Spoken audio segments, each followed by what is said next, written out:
Okay, welcome on my presentation, and let's move on in the slate mines, this time in Belgium.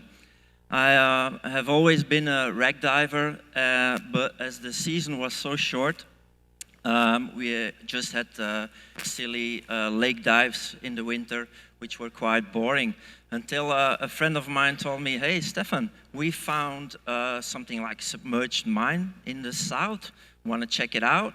So that's basically how our mine exploration team got started. Here you can see some of the members of the team. So the mine exploration team, why? First of all, the legal aspect. As Joanna also said, lots of the mines in Belgium are on ground of the local authorities or privately owned. So it's difficult to get access, and we thought with an official team we can mean something, we can give something in return. So first reason of the team. Second, the goal to come out with an official report, because you can dive the mine, but you can document the mine, but what's the use, except for showing some social media. But we wanted to really make topographies of the mine and giving something in return, in case for the a lot of the mines are owned by the foresters who actually make use of the plants. Third point, the insurance. During COVID, there was an incident in one of the Belgian mines. A guy crawled in urbex, just taking pictures. He had an accident, and luckily enough, he still had contact on his phone, so he could call somebody to come and rescue him. Eventually, it took a team of 30 persons on a cave rescue team to get him out. So it became a very expensive exploration. So in case of the team with legal permits, it's more easy. Protection of the sites, as a lot of the sites now under control of the foresters are closed for the hibernation of the bats who got protected in Belgium. And last, other divers causing trouble, meaning there are some divers who wanted access in these mines. The mines get closed, they open the gate, they violate the gates, so the officers and the communities are not very happy with this, so they are getting protected better. The goals, as said, documentation of the site, photo, video, topography, collaboration with museums, because in Belgium we have a few museums in the south that are located on old mine sites, so they want to bring the heritage to the visitors, and if we can work with them to provide them underwater imagery, it's super nice.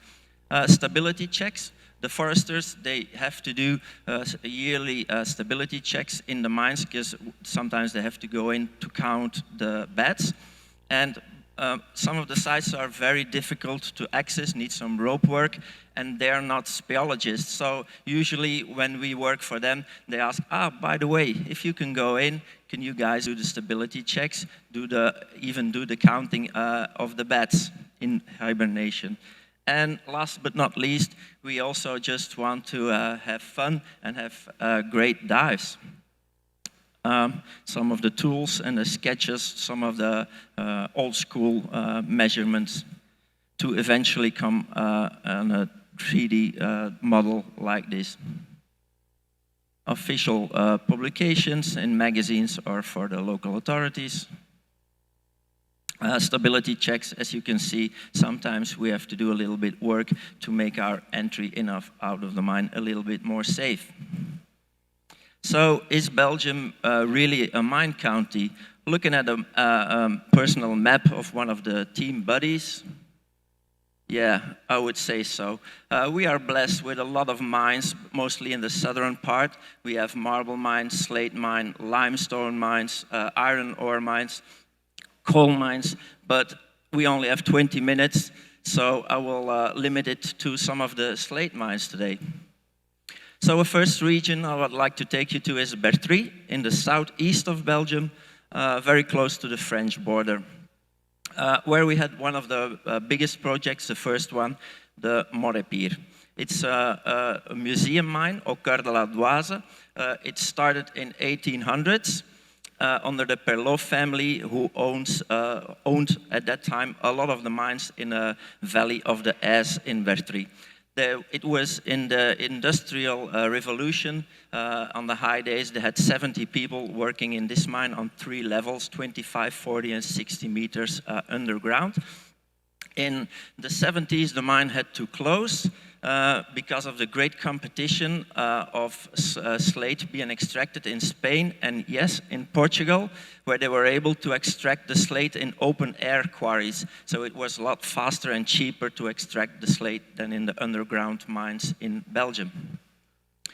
The mine got forgotten until the owner, Yves, bought this mine. He had to pump for 3 months the water level to get the first 25-meter level dry, where tourist visits are being run. During COVID, we had the opportunity at the mine had to close to explore the levels of the -40 and -60. Here you can see a beautiful picture of the mine in the old days with the patron saint Santa Barb, very important for them then and still now. It's also the saint for the firemen. Here you can see some of the work, the stones they had to carry, super heavy, only a straw backpack. The average weight of the stone they would carry was around 150 kilos. The most heavy one that came out of this mine, carried by a person, was 360 kilos. The pressure he had to put to get the stone out made veins in his eye burst, and he became blind.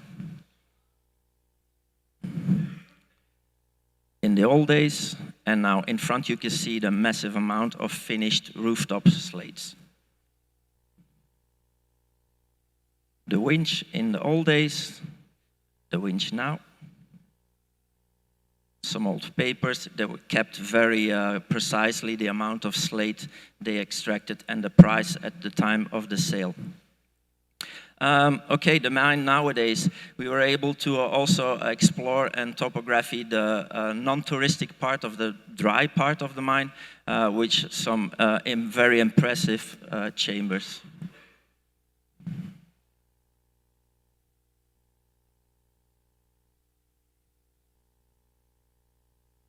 A lot of the tools were just left behind.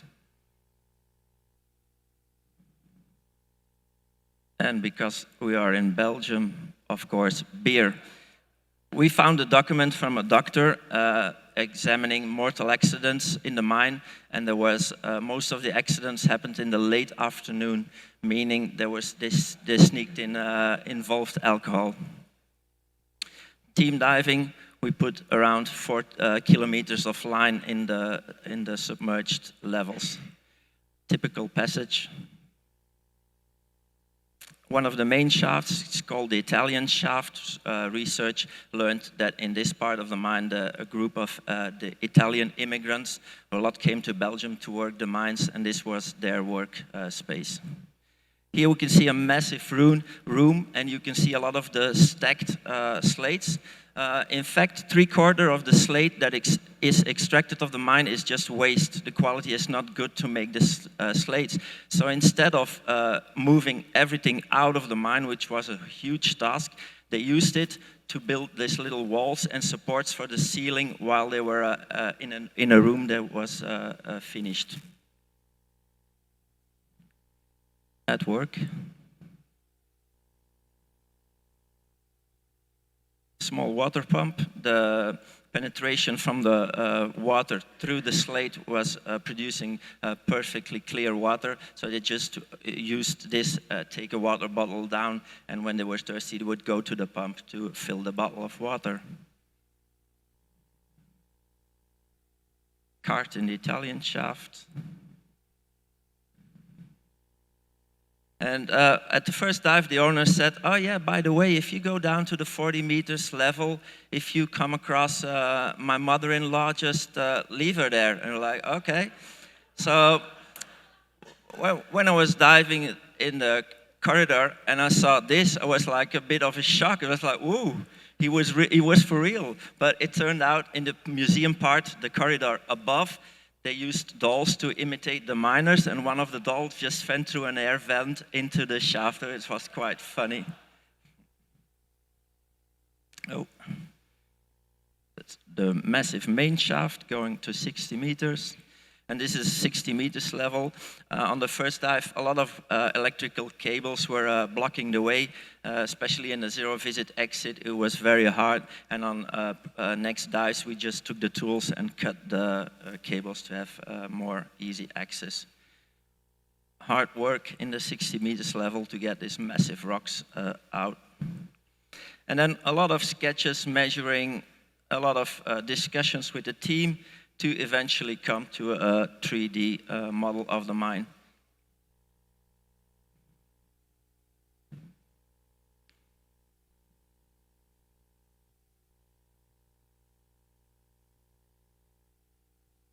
Cherry on the cake was to meet Louis. He was actually one of the last miners that actually worked in the mine, so it was a nice thing.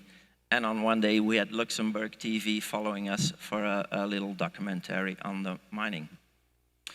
In the valley, as I said, you can see the red dots. There are more mines, so we still do exploration of different sites. Big ones like this we have on the program for next year. And it leads us sometimes to beautiful chambers with inner lakes, sometimes more hard with rope work to get to the sites. Sometimes massive rooms.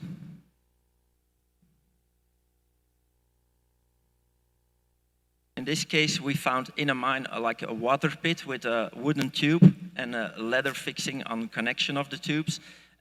So we are quite sure it's a medieval mine, and we are now working with archaeologists who wants us to take us out one of the tubes to do proper dating on the site. Some sites are big, sometimes are small, but finding a virgin shaft like this, that's what I do it for. In some of the sites, we found animals which are a bit difficult or for animals to fall in. Like this, we found a skull of a deer. So again, with the foresters, we work together, we document it, we give them the position so they can close it, so the animal, it's not an animal trap anymore. Okay, let's go to the southwest in Luxembourg, near the border of Luxembourg, where we have the Donner project. It's a huge mine, 1895, 16 levels down to 160 meters. End of extraction in the 95, so closed quite recently. Beautiful big site, also on the surface. And to give you an idea of how big the site is. The old workspace is still there and beautiful to explore. So we're here at the main shaft. As you can see, it's a huge shaft, and it goes like this all the way down to 160, which with every 10 meters size passages, but it's an amazing opportunity for photography.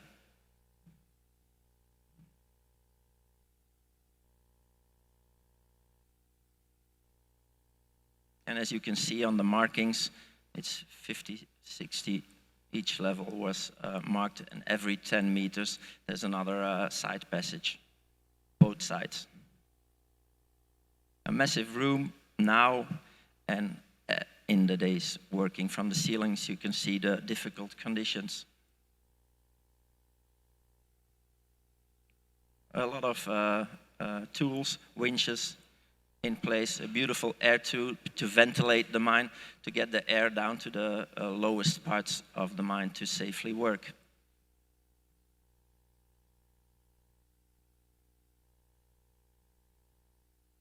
Okay, the last region we are going to is the very southwest part, near to the German border of Belgium, Wielsheim. The first one is the Pignon slate mine, 1870s started. Had a big production of 8 million slates. It's a huge mine with the largest chamber we found so far, 40 meters in height. They called it the church room. Workers in front of the workhouse. And that was kind of funny to find a bed in the mine. So, oh, what is this doing here? And then we learned through the foresters that they found out that in the Second World War, they used the mine to hide people. They had water, the water was pure, so they could survive longer time in the mine. Again, here a lot of history left behind. And the dive sites, there are 4 dive sites in the mine, not always that big, but super interesting, and it has a few underground lakes as well.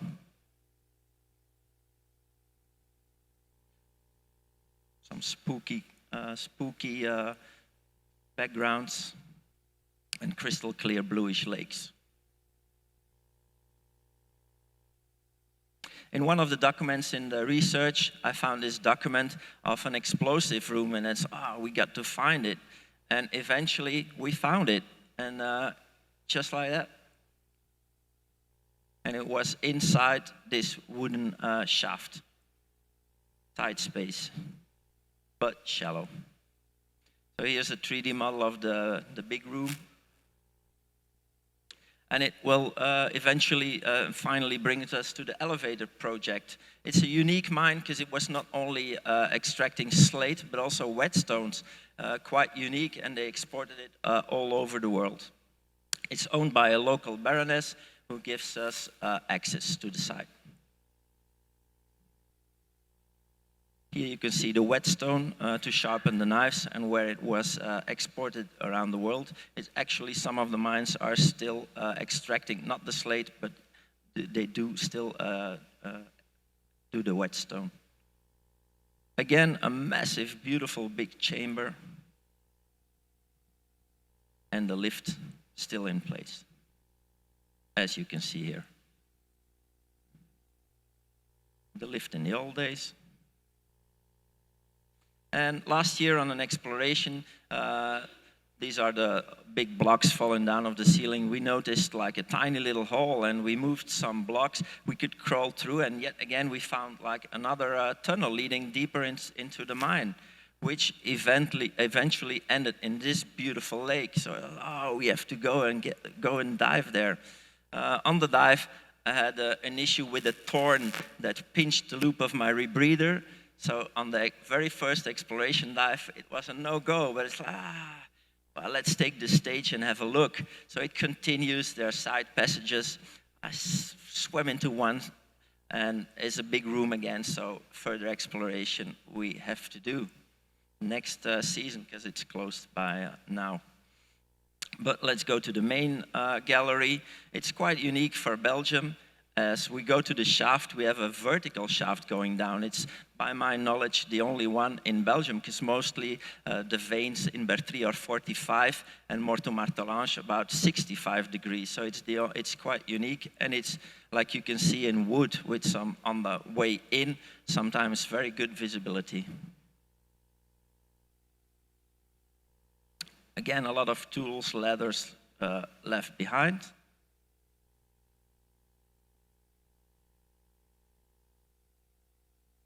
And even some my charts on the rail ready to be loaded. What was a unique find. To eventually another beautiful topography of the site. And I thank you for listening.